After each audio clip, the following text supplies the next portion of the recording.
transition énergétique et climatique, c'est simplement de repenser nos usages du quotidien, mais aussi les usages d'aménagement, sous l'angle des économies d'énergie, de la lutte contre les émissions de gaz à effet de serre et permettre aussi le développement des énergies renouvelables.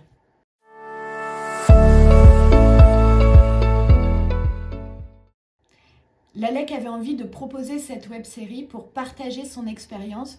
Depuis 15 ans, on accompagne les acteurs du territoire, que ce soit les collectivités, les habitants, les associations, les bailleurs sociaux.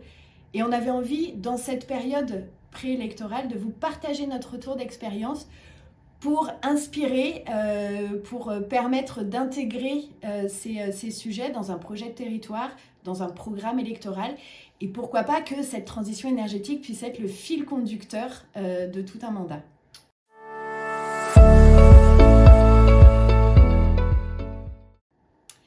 L'intérêt d'intégrer et de prendre en compte la transition énergétique et climatique dans un programme, en fait, c'est de parier sur l'avenir.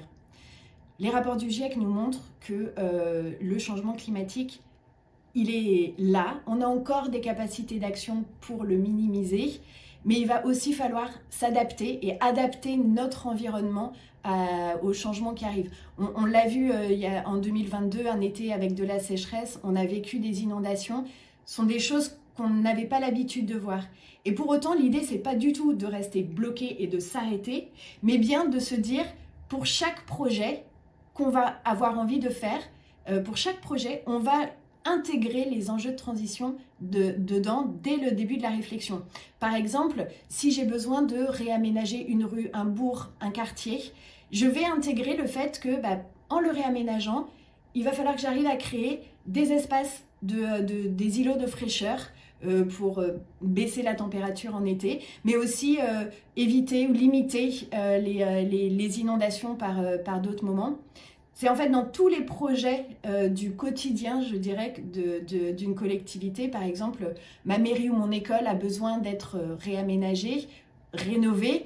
Et bien dès le départ, je vais penser à faire en sorte que cette rénovation permette de faire des économies d'énergie et donc des baisses d'émissions de gaz à effet de serre, ce qui me permet pour ma commune de faire des économies, mais aussi d'anticiper les périodes où il pourrait faire un peu trop chaud, donc avoir des équipements qui permettent de limiter ça. C'est aussi offrir la possibilité aux habitants d'avoir le bon conseil au bon moment pour qu'ils imaginent l'amélioration de leur logement.